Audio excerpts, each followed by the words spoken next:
Final game of the 2023 calendar year for the 76ers and this 4-game road trip with a 2-2 record after a loss tonight, 105-92. Hello, all, and welcome. Welcome for the second time today to the Sixers, PHLY Sixers post-game show in this form, earlier emergency pod with Derek Bodner, Kyle Neubeck. I'm Devon Givens with you. Bree hanging out with us on this Saturday night. A loss tonight, I'm not going to say tough, anything like that. It's tough to watch. It's tough I'll to watch. But for them, it was just simply second night of a back-to-back. Final game again of this road trip. A very good win on Friday night. Good win over the Orlando Magic. This one, they did not have it. Chicago Bulls were rested in their hometown, and they took down the Sixers, fellas, tonight to give them their 10th loss of the campaign. There's that. We've already got Dan Murphy in the comments calling it a schedule loss, which our good old pal Doc Rivers would be quick to point out. And this is one thing I do sort of agree with him on. Not that any fans want to hear that from your coach ever, but these back-to-back games are barely NBA games. When it comes to analyzing them, I don't put any real stock in them. What can a team do? What can they not do? What do they need? Where are they good? Just toss it out. You want to pick up as many wins as you can, but that was borderline not even basketball today. I will say there are moments in the season where I enjoy being on this side of it, as I don't get as emotional as fans do anymore. And there's good and bad to that. I do really enjoy the swings back and forth, where last night we're sitting here, the comments, Twitter, everywhere else is like, God, I love this team. Got to keep them together. No big trades. Like, bring in role players. Lawrence coming in hot in the chat tonight. They better trade for Markkanen right now. It's like that swing that happened so quickly in 24 hours, essentially. And look, Lawrence, if Lauri Markkanen is available to be had, I'm with you, buddy. Go and get one of the best three-point shooters in the entire league. All I'm saying is, we ride the roller coaster here, and sometimes it's tough to actually sit here and analyze and talk about the Sixers for 45 plus minutes. This is a game that just comes down to me anyway. They had absolutely no legs in that game. I think every way you see that manifest in a basketball game shows up, right? Like Tyrese Maxey, way short on, I would say, the majority of his outside shots. Certainly wasn't the only guy front rimming shots. I thought in the energy categories, so things like rebounding, we were talking about it at one point.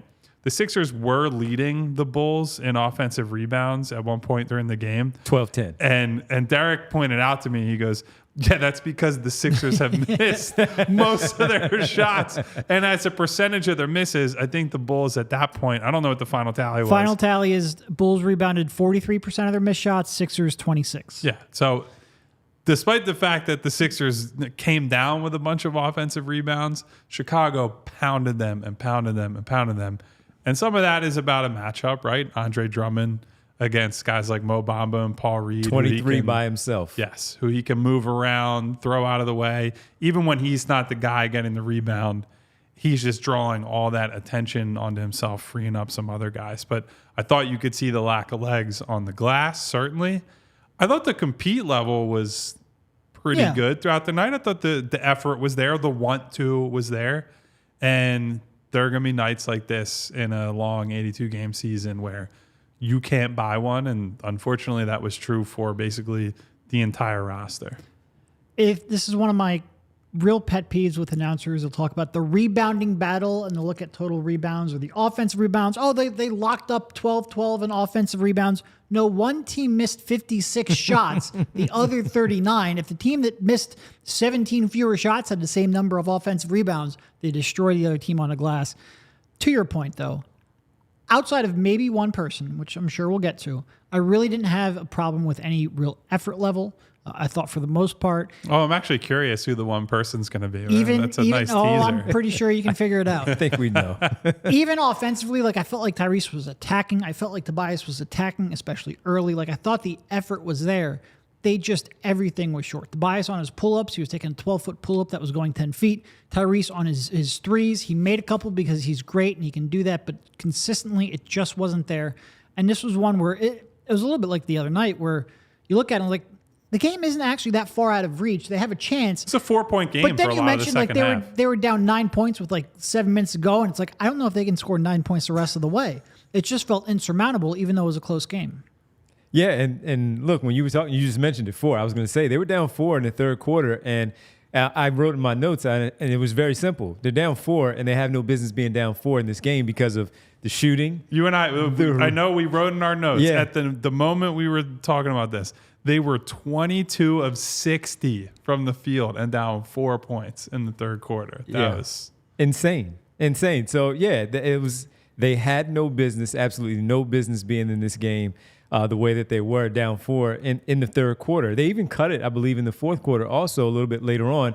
Did not write it down at that point, but it was just, okay, Chicago, yeah, they're probably going to be the ones that turn it up, and they do generate that run that really puts it away, and they eventually did. But when you talk about the effort level and the want to, guys trying, they had good looks. They looked like they were getting good shots, and they were some good attempts, some questionable things here and there just because of that's how the flow of a game goes, especially when you're trying to use that extra energy when you know you played a very competitive game the night before and against a much better basketball team, and you're trying to get that extra push, that extra thing that will make me make this shot or allow me to put this touch on this pass to get where it needs to go or to get this acrobatic layup to go, and it just wasn't there. And I think for the most part, many of us, all of us saw that tonight, and that's how it really played out in the game. Box score is what it is, but Sixers fall in this one, and we don't have to come in here and say, "Oh man, it was tough." No, it was tough to watch, but it wasn't a tough game for the Sixers to lose. It's just the flow of a season, and this one wraps up their 4-game road trip. We have a couple of super chats already, so I think this dovetails with the teaser that Derek laid out there. Our guy Devon, shout out to him, aka Schoolboy Beats, says Bamba got out-rebounded by someone 6'5". And Derek, correct me if I'm wrong. That is who you were referring to. That was the one, yes. In terms of the effort, we have some other comments regarding Mo Bamba. I can't do it with that guy, right? Like, Derek and I are joking at one point toward the end of the game saying, you know, he's a tall center, like guy who's got the tools in some ways to be a center, but he doesn't rebound.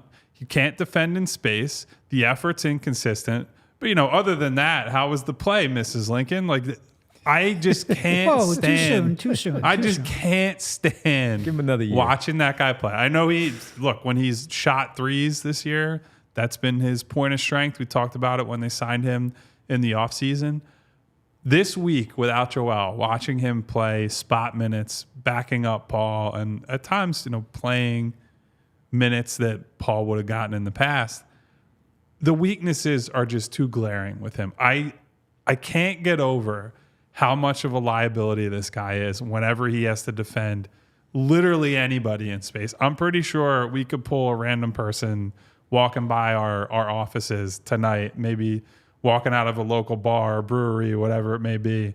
They might be able to beat Mo off the dribble. Now, they might not be able to finish at the rim over Mo, certainly, but you don't get to just stand still right. and stick your arms up at the NBA level. So I can't do it with him anymore. And the worst part is, at least like Paul Reed, up and down game, I at least thought he had some good activity, created some turnovers and things on defense. And he's drawing dead in some ways against Drummond, trying to defend him, keep him off the glass, all that. Mo is getting beat to rebounds by guys in small ball lineups. Drummond's on the bench. It's like, all right, now it's time. You start winning that rebounding battle. Get out, come in, open like, floor, right? End some possessions, get out in transition, push the pace, do all that. And he's getting taken to the weight room by guys who are half a foot shorter than him. He It was drives amazing. me crazy. It was amazing to watch. And one play, we all kind of looked at each other and said, "Wow, you could see it happening. You could see it developing." Where I think it was Taylor who had the ball at the top of the key, and Mo Bamba was out there, and he just ran right by him. And it was like number one.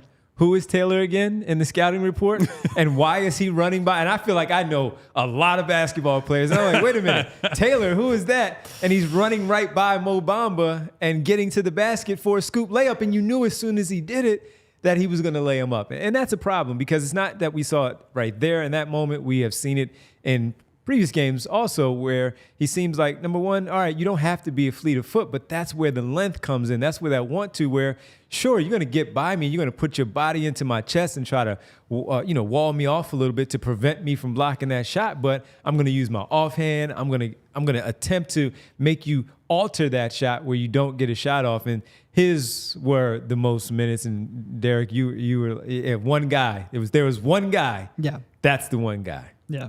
And that was like, when we were watching it, there was probably only one guy that we were regularly complaining about.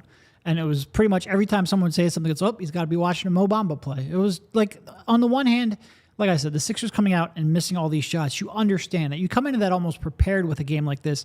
It really does. The schedule has a massive impact. But some of those, it's not like Mo Bamba's legs are tired. He barely plays. He has enough to, really fight for position inside. He just wasn't doing it. And by the way, the funny part about Terry Taylor, who you were talking about, Devon, if you go to Wikipedia and try to look up Terry Taylor, the first result is a retired professional wrestler. This is no disrespect to him. He made the NBA. He's one of the 450. That's a great achievement. 100%. All that. Not trying to downplay that. But he's still so low on the totem pole that if you look for him, it's Terry Taylor, parentheses, basketball in Wikipedia, which is like, you got a long ways to go, buddy. You got a long ways to go. Again, no disrespect. He played well in his minutes tonight. Certainly played better than Mo Bamba, who's, let's see, probably like 7 or 8 inches taller than he is. So Terry he had that dog more. in him. I'll give him that. Any guesses on where he went to, where he played college ball? I already know. So I don't know. Texas? Austin, PA. Oh. Tennessee. Okay. I didn't know that. Did not know that. Good for him. Made the roster. You know what I'm saying? Yeah, he's getting NBA minutes. He's getting the NBA minutes more than I have ever gotten, even though Kyle had some minutes against the Wizards and the Pistons earlier last month, or earlier in the month when the Sixers were playing and they checked Kyle into the game and got off some shots. So good for you, man. They burned the tape of that. There Nobody you go. wants That's to see okay. that. You guys won that day, so it's all good. Well, we do have another super chat from our guy, Bernard, who says, "Hello, fellas. I know it's a back-to-back, but I think we can win some more of the games without Embiid if we have a true backup center. Happy New Year." I feel like this has come up more and more. Obviously, this week it's highlighted because Joel's not playing. Hold on, I have one question. Randomly, we got time to fill. It's not a great game. Okay. Who do you think the best NBA player from Austin, PA is? Sheesh. Can you name one other? How about that? No, I think it's Terry Taylor as far as I know. Trenton Hassel. He was the only one I thought you guys had a chance of getting. Listen. I like Trent Hassel when he played. If you didn't play at a blue blood school, I'm not remembering. There are 8 players who have played in the NBA. It's pretty impressive. Okay. Good for them. So, to stick to what Bernard is saying here, during this week, we can go to other random trivia if you want. We can get to random trivia at the end. I think, clearly, I'm out on Bamba. I can't speak for the two of you. If you're not out, I believe I think we were. Like, didn't we argue he shouldn't have made the roster? Like, that was a debate certainly at the time. I'm not sure we were ever in on Bamba. Yeah. Had his one good game of the week against Miami. I'd say one of the guys that actually stepped up in that performance. But I do think there's still this lingering thought amongst a lot of fans that they don't have the actual big guy. Like Paul Reed in a lot of people's minds, like he's masquerading as a center. Now, I don't think that's necessarily fair to Paul. Yeah. I think with the way the NBA has shifted, smaller league, more athletic league, he's actually much more useful in a playoff backup center role than who you would think of as a traditional backup center, right? Because they can play the switch-heavy lineups. He comes in, Joel's off the floor. It's like him, Kelly, Batum, Melton, guys like that. We'll see how the roster shifts between now and then. But I think he's shown now he's a viable and legitimate playoff player that's in a 10 to 15 minute role, depending on the game. Yep. He is not qualified to play 30 plus minutes or 25 plus minutes, whatever it's going to take. Alongside Joel or anything like that. Yeah, he can't do that. And so there's been some pushback on Paul specifically over the last week where it's like, I don't know what people expect from a backup center making, $8 million? I think Paul's bad games are bad, but it comes back to that point I was making when we talked about Tyrese and Joel. I think it was either earlier this week or last week. I don't particularly care what guys look like when Joel's not available. Like, you want to win more games and perform better than they did tonight, certainly. But if Joel's hurt, this team has no real chance in the playoffs. So show me what they do when Joel's available and they're in their proper roles. That's a lot more meaningful to me, and I would assume to all of us, than, you know, a back-to-back in Chicago where Andre Drummond's beating these guys up. I mean, look, do I worry about winning a game without Embiid? Yes, because there's probably going to be one series where he's out for 2 games and you've got to try to steal one. So it's relevant to a small degree, but it's not relevant like long-term. If he's out for a series, they're obviously cooked. And again, I think there's a lot. I still think there's some people who think Paul Reed is a power forward in today's NBA, or just in general, because of his body type. And I agree with what you said 100%, and I disagree with the sentiment that he is a power forward, because I do want a switchable player as an option as a backup center. I do want somebody who's a rim runner, and that's really Paul Reed's only role on offense, is to be a rim runner. And I thought one good sign today was that they came out and they ran a lot of Tobias Harris, Paul Reed pick and roll early, where he was running, where he was getting deep into the lane. Letting him do that, I think, can allow him, or at least put him in a spot where he can be successful, more so than like he came out the other night trying to go ISO against Sengun. That's not what I want to see at all. Please, no more of that. So I think he is, and again, I think that the switching and the defending in space is a much bigger part in today's NBA than it was maybe a decade ago, and certainly what it was 2 or 3 decades ago. So I think what you ask of centers has changed. Is he undersized from a traditional sense? Yes, but I would rather have that mobility, especially when you're talking about a backup to Embiid. Where I think we get into a debate is, would you like another option on the roster that maybe has a different skill set or a different body type? So on nights where Paul Reed doesn't have it, or nights when Joel Embiid's out, or nights when it's just a matchup that Paul Reed would struggle against, you can go to that option. I can understand that sentiment. And certainly when you look at Mo Bamba, he's not it. I think we all agree he's not it. So if you either want to get somebody included as a throw-in in a trade, or somebody off of the scrap heap when you get to cuts and waiver wire, sure, I'm open to that discussion. But I would also like to see just a little bit more experimentation. Like, they couldn't get a rebound today, and Covington played 5 minutes. Covington's one of your better forward rebounders. I don't understand what they're doing Throw with him out there and Covington help. in general. Throw Batum or Covington as a small ball center. Just try other stuff. That doesn't mean that you still wouldn't want a big body that you can throw in there in a specific matchup. You brought up Denver in a potential finals matchup. Yeah, you'd like to have more diversity of options. But I also don't necessarily think they're using the options that they have the best right now. And Nurse did put Marcus Morris to start the 4th quarter instead of Mo Bamba when Paul Reed needed the rest, something that we saw last night in the win against the Houston Rockets. And just to go back to the point of the backup center, I think people also, it's number one thing, of course, is Embiid missing games. Mm-hmm. And you want somebody that you can rely on and trust on. And to the guy's points, over the last 2 playoff appearances, Paul Reed has actually played all right. Fine. You can't ask him to do but so much because he is still Paul Reed in the role that he is Paul Reed. So you're asking so much of him. Secondly, once Andre Drummond played the way Andre Drummond did in a Sixers uniform before he was traded, that ticked a lot of people off because before him, Dwight Howard was good, but when you got into the playoffs, he was really bad. You couldn't play him. And he was a brutal fit with Ben Simmons. Yes. Brutal. And before Dwight Howard, it was Greg Monroe and so many other names that we can run off that really tick people off. So when they Greg Monroe signed in like mid-March and he started playing a playoff against game. the Raptors. Yeah. So when you have this conversation, people still remember Andre Drummond and what he provided. And then seeing it again tonight with the 22 rebounds because he did that in the Sixers uniform when Embiid was out. Yeah. People still want that. Ticked off that he went to Brooklyn, and then when he became a free agent, there were talks again about him maybe coming back, having interest, but Chicago threw a little bit more money at him. So for them not to really fill that role once again with a player, the caliber of Andre Drummond, to have that true center body type where people trust going against Jokic or Anthony Davis or Gobert, whoever it may be, Bam Adebayo, that's where I think people really get. Well, look, Paul Reed won the war against Anthony Davis. He absolutely did. He absolutely did. But they get stuck on that because of how good he really was as a backup center, and they have not really had that in that type of production in terms of the numbers since he left. Yeah, and look, I'm seeing what some of the people are saying in the chat. Like X-Man pointed out, he said, well, the Bucks have several bigs. I believe he said, well, one of them, at least I think you're probably referring to Bobby Portis. He's a legitimate floor spacer, right, power forward type guy. Like he's been a mid-30s three-point shooter for, I don't know, half a decade. Right. If you want it, like, I think here is what I would actually like. I would like the Sixers to have someone like Paul Reed who can also shoot the ball. Yes. Like that would open up a ton of different things.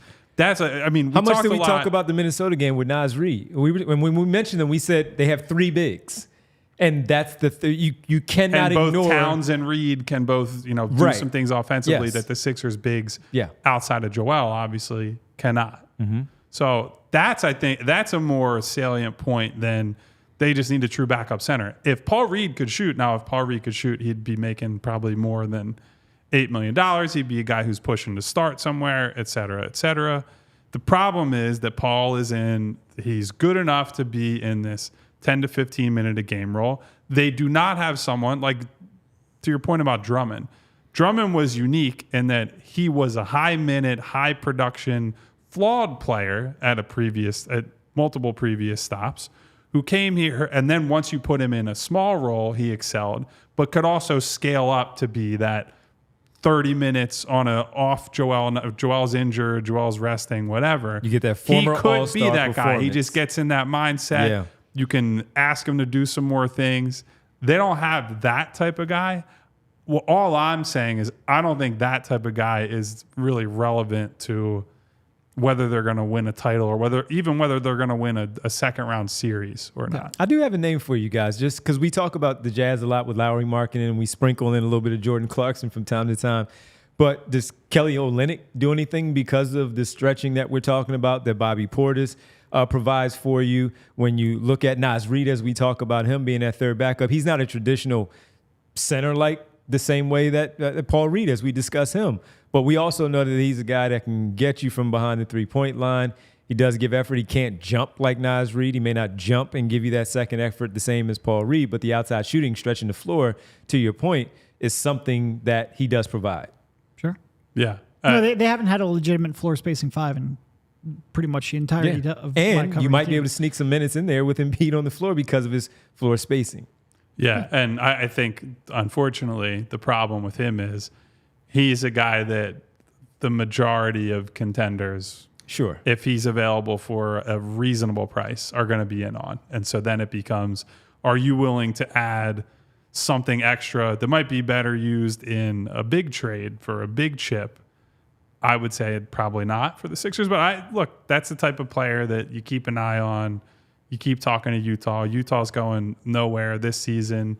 Fast. Expiring contracts, so likely to take a close look at the vets who are on the roster and say, we're moving on from you to get something. Like I think that's one thing certainly that Danny Ainge has done historically, unlike Masai, is if you're not part of the long-term plan, you're out of here. So yeah, we'll say it. Like I wouldn't hate that. I just think that's It was just an option to throw out there because of the type of player that we're talking about. Before we get to everybody else, we do want to tell everybody about our upcoming trip. Well, in a couple of months, we have a trip. Really upcoming. Yeah, well, it gives everybody time to look at it and make sure they dive into it and make their decision on what they want to do. You want to come hang with us. You want to go to L.A.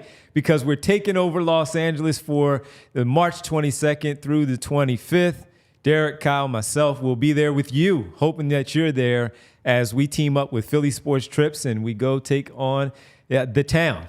We're going to do a lot of stuff with the Clippers and the Lakers. 2 games. You get 2 games, hotel stay, flight. You also have an option of not taking the full package there, but also just coming, handling it yourself, but also getting there to hang out with us out there in LA. So make sure you go to allphly.com/event and check out the deal that we have there. Again, a takeover, a road trip, PHLY road trip to Los Angeles, March 22nd through the 26th.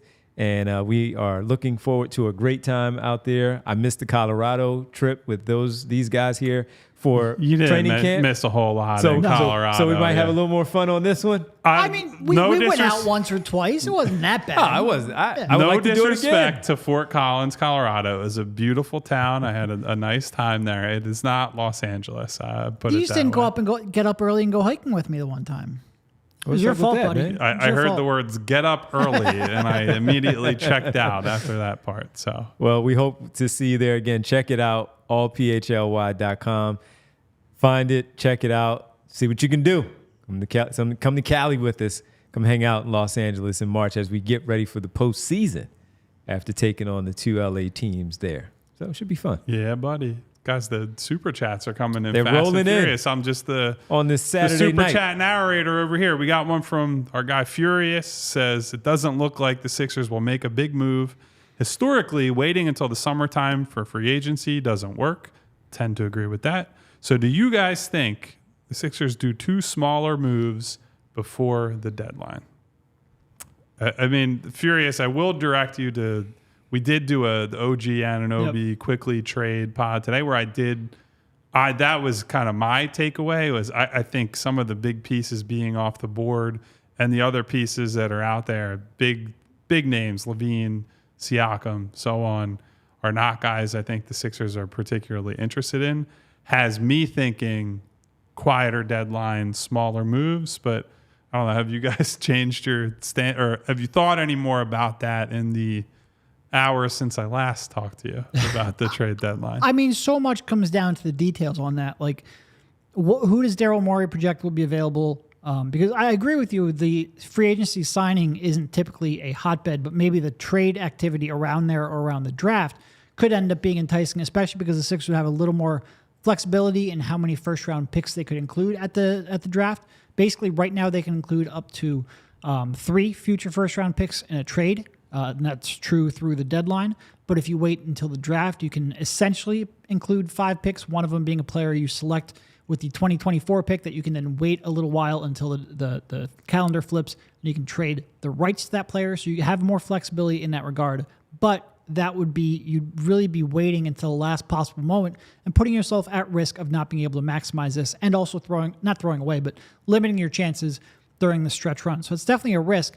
The question is, who does Daryl project could ask out or request a trade over the coming months in the future, and who becomes available and what their price is? Like right now, there's talk of Caruso and 2 first-round picks, and that's just too much. Yeah. But if that price drops, then maybe that changes the equation.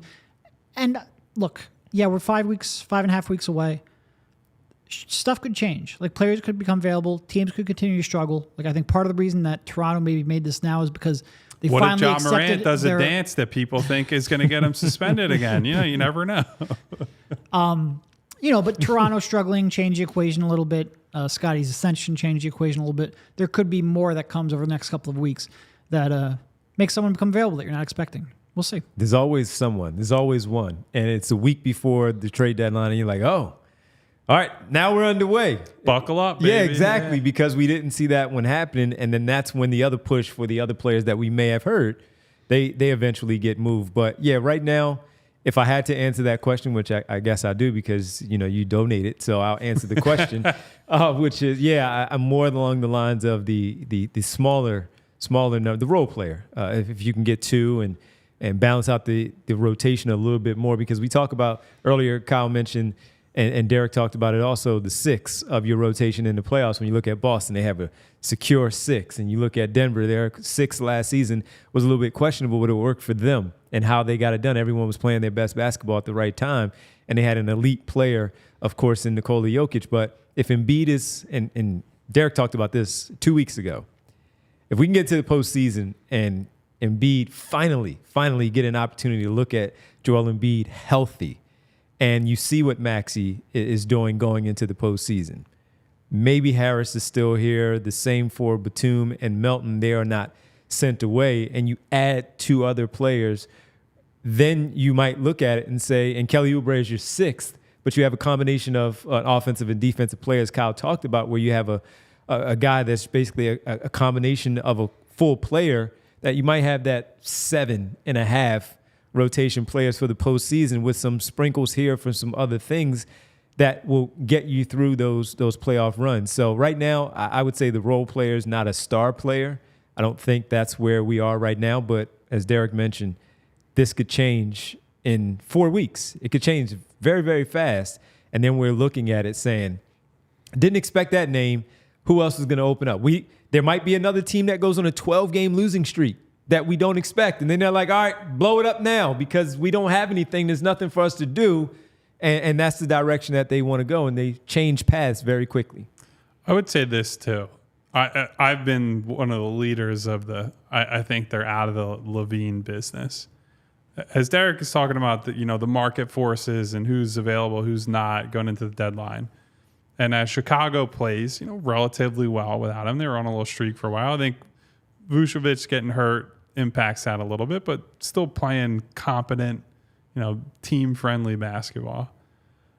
I wonder if there just reaches a point where LaVine's value is so low that it's like they struggle one night offensively against the Bulls, and you're back on I'm Team saying LaVine. It has nothing to do with that. I just wonder the price is not as high anymore. If the Bulls continue to I don't know, do we want this guy back? And they're trying to build a culture and whatever, and we just get to a point where it's like almost like a cousin of the Bradley Beal trade to Phoenix, where it's like, well, if you're going to give the guy away, they got him for essentially nothing in Phoenix. Now, it hasn't worked out for Phoenix, so maybe there's a big lesson there for the Sixers and lots of other teams. But I think just in general, there's probably always a price threshold where it's like, all right, the talent bet is too significant to ignore it entirely.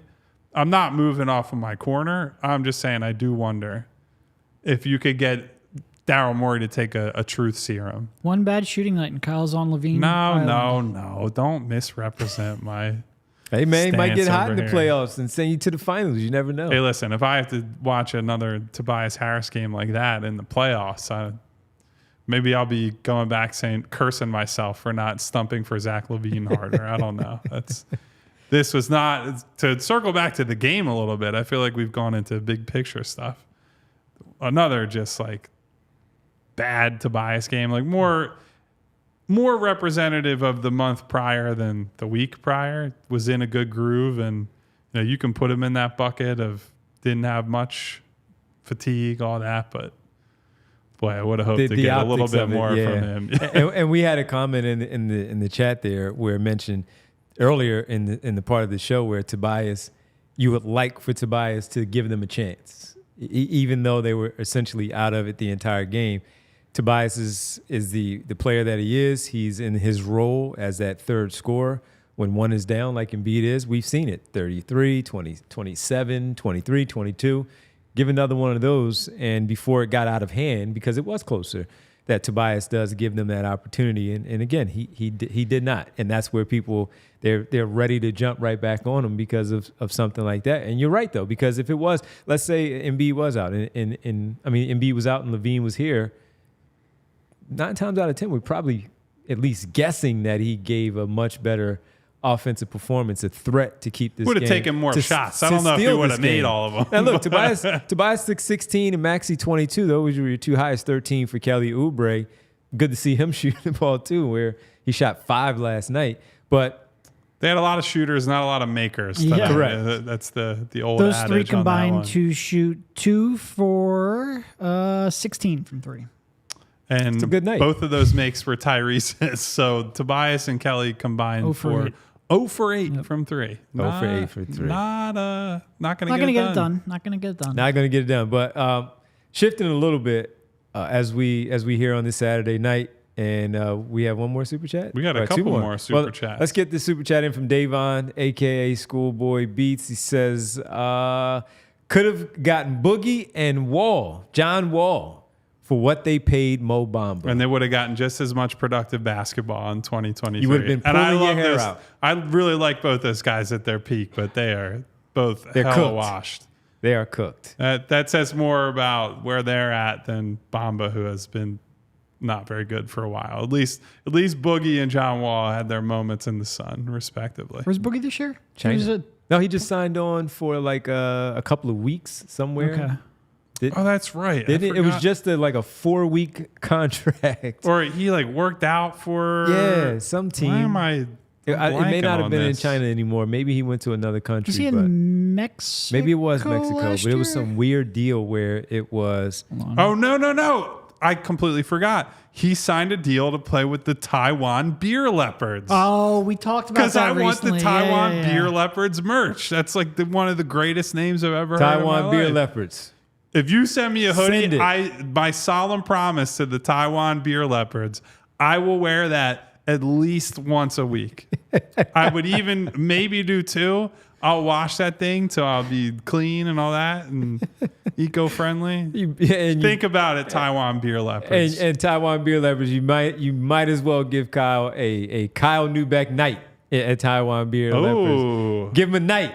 Give him a night. I don't know what else is going on there, but giving Kyle Neubeck night, that would get you a lot done there in that spot. There are no delusions of grandeur here that's going to happen or that anybody would care about it. Bill with another super chat in here for us. Guys, I'm scared Morey isn't going to make a big trade to help the Sixers offense in the playoffs. By the way, Happy New Year, guys. Happy New Year to you also, Bill. Be safe out there. Have a good one. Good 2024. Hope to see you more here during the show. We don't know yet. It's tough to say right now. They were out on the Anunoby piece here, not more for the offensive stuff, but more of the two-way play and his defense. But we don't know that just yet, Bill. So I would say hang in there. Yeah, look, I feel like I remember talking to Rich Hoffman a while back, not the Rich that we work with, but his father. And he's like, the best teams to cover are the good teams, but not great teams, right? Because if you're like the Warriors from their dynasty, like you win every night, nobody has any expectations, nobody gets angry on the off night that they lose. You just wait for the playoffs and check out. And there's too many people around the team but like a good team, but not a great team, like there's ups and downs. There's peaks and valleys. There's always something to talk about. There's always people who are getting angry or people who are getting excited, but there's always emotion. And I feel like that's a little bit with the trade deadline too, where like you get your emotion up and then a trade happens and now you feel defeated, nothing's going to happen and doom and gloom. And I feel like with both, I tend to be a little bit of a wet blanket where it's just like, you don't have to react this harsh. Like we'll get new information tomorrow. We'll get new information at the trade deadline. Like things will change. Another game will be played or another move will be made. We just don't know what's going to happen. And as I'm saying this, I realize this is probably bad marketing because we want you to tune in every day and live with those highs and lows. But it's also a little bit how I'm wired, where it's just calm down. Like a trade happened. You weren't part of it. It doesn't mean it's the last player that's going to become available. Stuff's going to happen. I don't know if that stuff that's going to happen and who's going to become available will fit what the Sixers are looking for. I'm not promising that. But just because it didn't happen now, it doesn't mean it can't happen. And I think Kyle and I both said it. Like we both think this might indicate that there's a chance that they go the role player route, in part because I think we don't know if there will be a star or a close to star level available, but also in part because those role players, their value might be depressed. They might be cheaper than we expected, especially if they have an expiring contract, but we just don't know. So I would just caution, like, you don't have to overreact right now. I know right now emotions are high because you see this team close and you want them to get something significant done to take advantage of this moment. I think we all sort of feel that way as well. We might not be fans in the traditional sense, but I think we would all love to see a deep playoff run and a potential title run. Calm down. A lot of times we'll trade deadline still. Zen Master Bodner over here. Just, by the way, I agree with you. You didn't just have to say Kyle. I agree with you. That role player trade. I agree with you. You just left me out, folks. I don't know. I don't know. You gave me some headache medicine. I think I need to take my headache medicine because now I have a headache. Yeah, where is the migraine medicine? Is somewhere around here. We talked about this a little bit earlier. I asked you guys at the end of our emergency podcast earlier.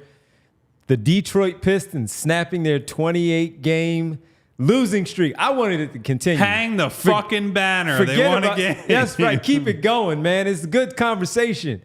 They beat the Toronto Raptors by two.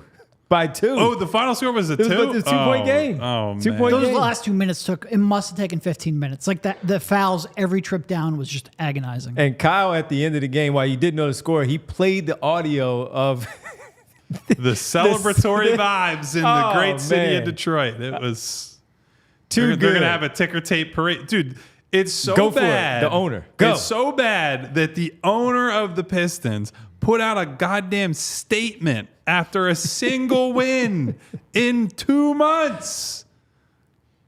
You are down horrendous. That's bad. I mean, look, they were To beat chanting it- in the stands 2 weeks ago, sell the team. Sell the team. So he felt like he had to make a statement and talk about their wherewithal to not quit and to continue to fight. Boy, now they're going to go on and lose 12 in a row. And I just want to be clear. They are the sole owners of that record. I don't want to hear nothing about a multi-year streak. That's nonsense. Different players, different teams. This is the record. Done. I'm in total agreement with you. It's madness that they like lump two different teams on two different seasons with two different rosters in as one losing streak. Yeah. And I almost feel like we should have this. But I'll let you cook. Calm down. No. I wanted to build off another point that you made. I feel like this should be like a process thing. So like it's not even like it's not. I'm not saying that because I'm a Sixers fan. I just think logically it doesn't make sense to have a multi-year streak. I agree. I wanted to circle back on something you were talking. You telling all of our listeners to calm down, basically, Calm down. Leading into the deadline. I think something to keep in mind, so there's the publicly available names and guys, right? And there's the guys like Alex Caruso, who just, it's not that Chicago is like dying to trade Caruso. He's a good player who helps them win. And if they can keep him or they don't get a good enough offer, they will likely continue to employ him on their team. I think it's important to remember there are a lot of other good role players around the league that maybe they're just looking for something different on their team. Like, great example for the Sixers. I don't think a single one of us were like, yeah, the Grizzlies are itching to trade DeAnthony Melton when they traded him to the Sixers. Totally surprised. On draft night. It was a big surprise. It essentially traded a first for him. No disrespect to Danny Green, but was coming off a major injury. Knew they wasn't going to play. So they swap a first for Melton. And Melton, for his warts, and he's been a real roller coaster player throughout his time here, been a very solid role player for the Sixers. I am sure if the Sixers really wanted to, they could make moves like that. That's why I think somebody like we've mentioned him the other day. I think Atlanta Bogdanovich, name to keep an eye on, as a guy who the team is not good enough there. They're looking for avenues to improve, or maybe this is a scale back year where they look at their books, they look at their future picks that they have, and they say, well, this guy's a 6-man for us. We have a crowded backcourt, all that. Maybe we move him. And you have to think, I think that's bigger than like a Tyus Jones, DeLon Wright, backup point guard type move, but it's certainly not the OG Anunobys, the Levines, the Siakams. There's a wide spectrum of moves that can be made between now and February. Just because I think they're probably not making, or doesn't look likely that they're making a major move, does not mean that they can't significantly improve this team between now and the deadline. Yep. And someone like Atlanta Bogdanovich is perfect because even if you acquire him now for the stretch run, you can, if let's say you need to be, aggressive at the draft, because like I mentioned, they have a little more flexibility in draft assets that they can trade at the draft. He's still going to have positive value unless his foot falls off. Teams around the league are going to value him. You can include him in a trade. Even if you spend assets now, it's not like something where it's going to devalue itself. So you can still be relatively flexible. Those are the kind of moves. And again, we're speculating about this. He's not even on the market, so we don't know what it would cost. But those are the kind of moves that would make sense, both as a chance to try to win now and maximize this opportunity they have, while also retaining some kind of flexibility. Brandon just asked, what in Daryl Morey's history shows that he values role players? I mean, he traded 4 for second-round picks for George Hill while he was running this very team. It's not like he's never made moves for non-stars. You just brought up DeAnthony Melton. Again, that's 2 different trades he's made here, that they're trading actual assets to get role players. So I agree to some extent with his point. Because certainly during he's his a star time in hunter. Houston, That's his thing. He's a star hunter. I think the CBA fundamentally changes things, though. And I think Daryl has always been very in tune with the CBA. So am I saying that he's now going to change his philosophy and not hunt stars? No, I'm not saying that at all. But there is a significant change in this entire equation. And now we sort of have to see how Daryl reacts and adjusts to that change. SB Cole wants Danny Green back. Wave Mo Bamba and bring Danny Green back. People were, dude, there's this one guy, I don't remember who it is, not in the comments of our shows or in the chat.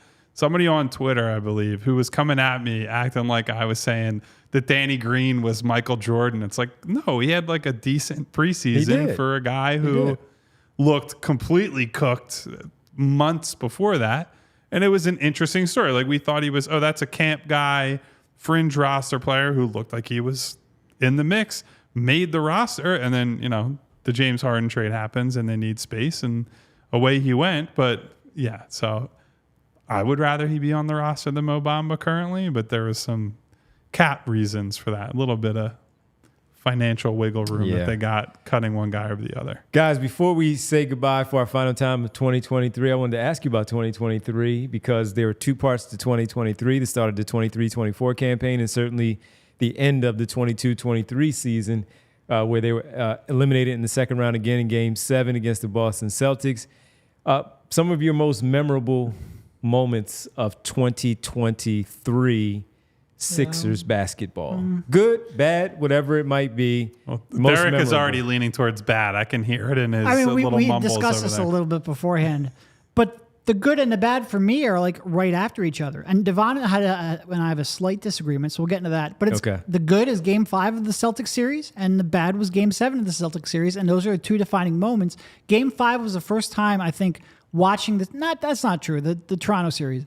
But the first time watching this team since then that you went, they have a chance to they're going to really contend. They have a chance to not only get to the conference finals, but get to the finals. Things break their way. They're going to beat the Celtics. I really believed after Game 5 they were going to win that series against a team that I thought was the best team in the East, against a team that has been their nemesis. That was a Embiid and Maxey at their apex, and then it just all fell apart. And then, sure, Game 6 was devastating, and I'm sure you'll get into that. But Game 7, I talked myself into, they have a chance to go up there to Boston and do what nobody else expects them to do right now. And boy, did they make me look like a dumbass. That was a real... Because it's one thing to come out... And remember, they were down by 2. Not the first time, won't be the last for all of us. They were down by 2 points at halftime on the road in Game 7. And no one really played well, but they were down by 2. Yeah. Because, PJ came out shooting the goddamn lights out in that game somehow. But man, it was just it was how much of your feeling about this team, about Joel Embiid, about this era of Sixers basketball were determined in a, 72-hour stretch or whatever it is. And it's one thing to come out in Game 7 and lose if shots don't go in or Jason Tatum just goes bonkers, which he did. But the effort just not being there was just, I think, devastating for this fan base. And to their credit, they've come out and answered that in pretty much any way that they could to start this season. But for a lot of fans, it still doesn't override that. You would just believe in so many different people within this organization, mostly Joel Embiid, but really just about everyone, if they had found a way to get one of those two games. Good. The people need to hear some positivity right now. That was a miserable game tonight. And Derek, you were right to go where you went. I have 3 moments that stood out to me in a good way. 2 of them are connected. It was Joel dominating Jokic in that game that I think in a lot of ways decided that MVP race. It was the biggest statement game that I think anyone made in an individual matchup. Nationally televised on a Saturday. Saturday ABC, baby. It doesn't get bigger than that during the NBA regular season. So Joel doing that, and then Joel winning the MVP and being there for his speech, having his son come out, watching Joel show those emotions. Yep. I know for a lot of people, including I'm sure a lot of people in this stream right now, all that doesn't really matter. It's like he's got to win in the playoffs. He's got to do this. But as someone who's written about Joel, covered Joel for so long now, knows his backstory and what he went through with his brother and the injuries and everything else. And frankly, to come into the league in the way that he did with so little practical basketball experience and see him become the player that he is and has been the last few years is just really cool for me as someone who's got a front row seat to it all the time. And it's just like, that's what you show up to the arena for. It's why you do this every day to some extent, to like see if you get glimpses of greatness and watch that maturation process of guys from, guy drinking gallons of Shirley Temples to somebody who has a case to be the best basketball player on planet Earth. So those two things really stood out to me. And then the third one, and it's one of the only ways I'll give Doc Rivers credit, when he in Brooklyn made the comment where he said, instead of saying what he should have said, he said, "You don't play with your meat," and didn't realize what he said. And then they they completed the sweep against Brooklyn. And before he starts his press conference and takes questions, he sits down at the podium and he goes, "So my players informed me it's don't play with your food." And I think it's the hardest that I've laughed at something Doc said during the time he was here. In the moment. And the meme that has lived on of it's just like Doc, like one of those stock quote memes where it's Doc, and then it just says, "Don't play with your meat." Like that whole 24 hours of nonsense really just killed me. It really was. There have been twice during a press conference that I've just like audibly laughed. Like you make it a chuckle every now and then, but like audibly laughed. Like I'm worried that's going to show up on, the broadcast.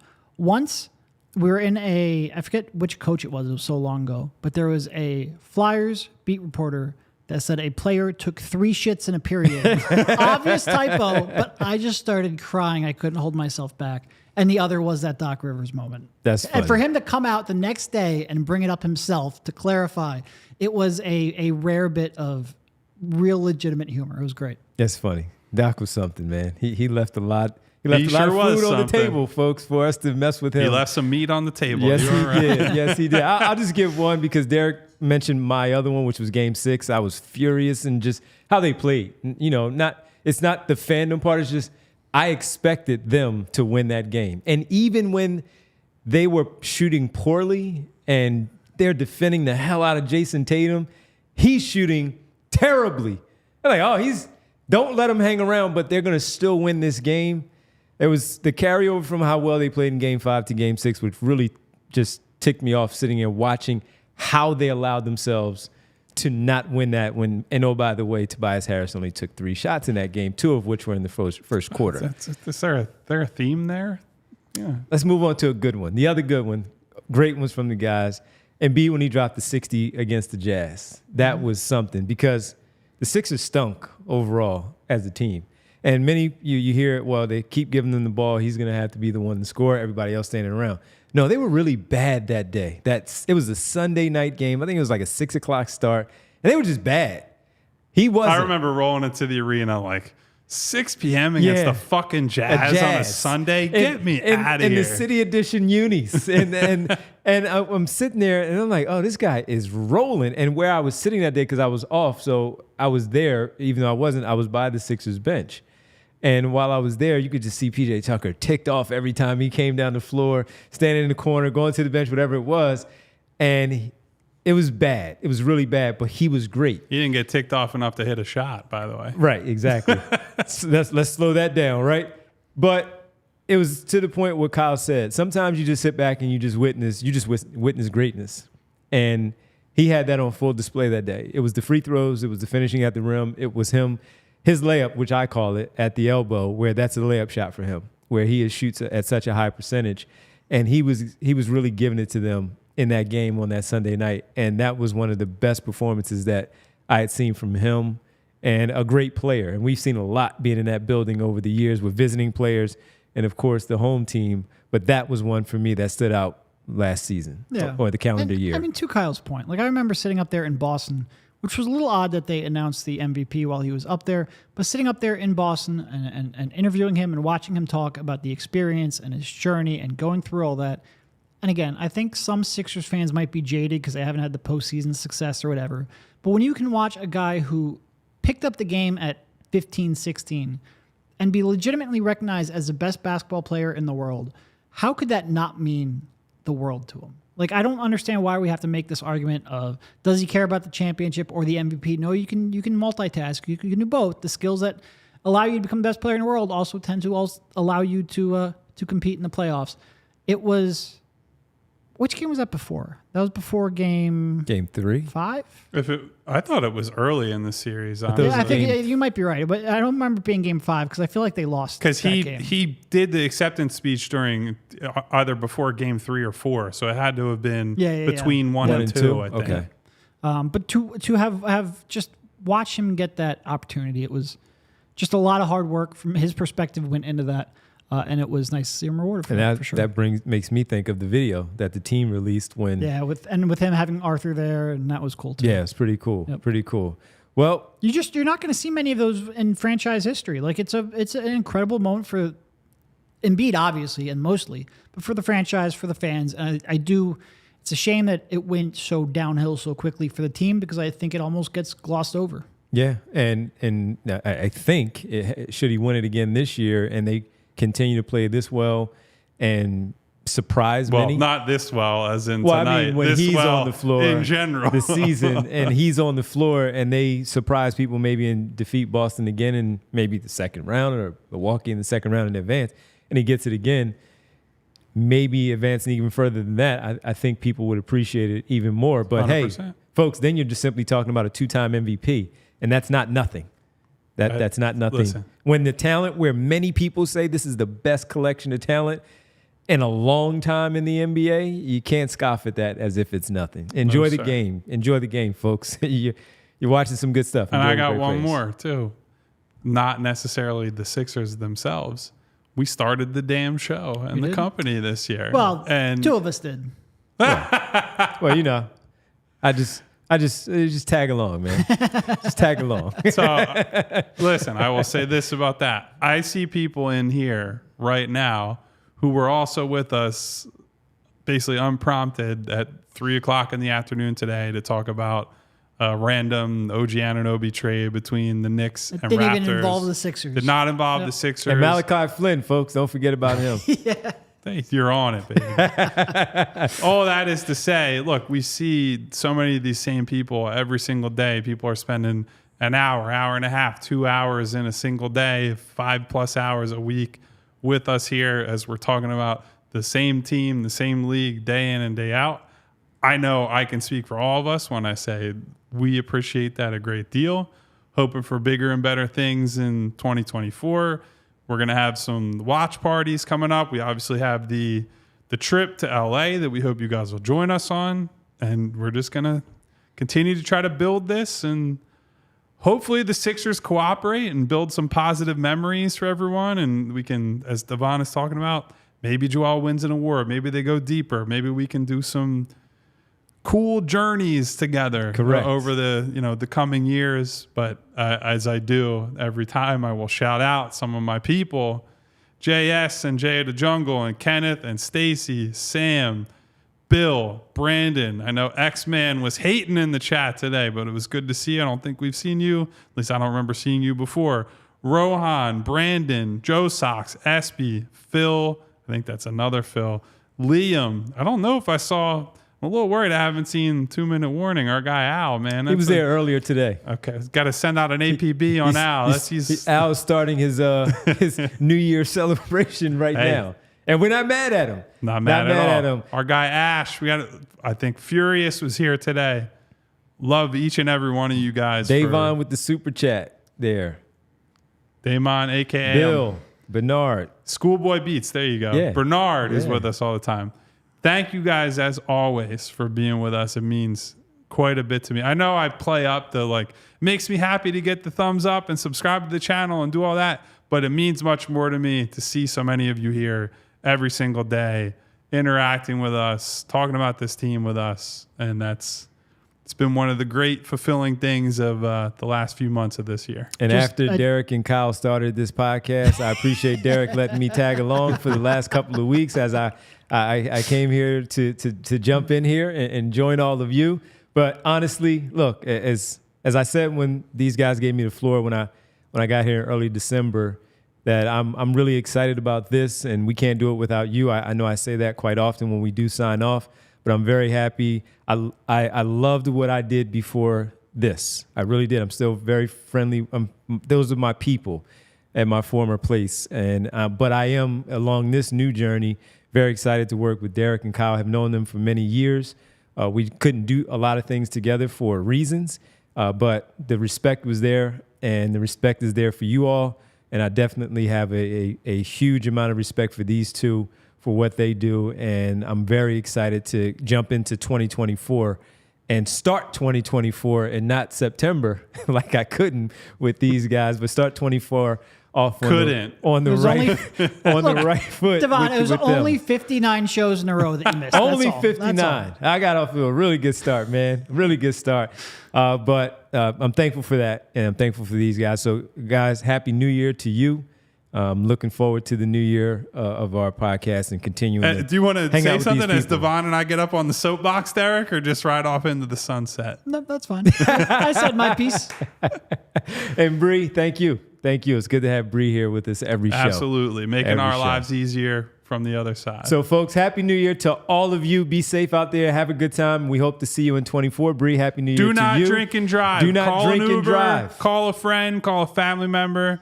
Just be safe. That's all I ask. That is the biggest one. Be safe. We'll see you on Tuesday post-game. Tuesday. I didn't look that far in the future. Tuesday post-game. I know we have off Sunday and Monday. Tuesday post-game. We will be back. Happy New Year, everybody. We all silly like the mayor.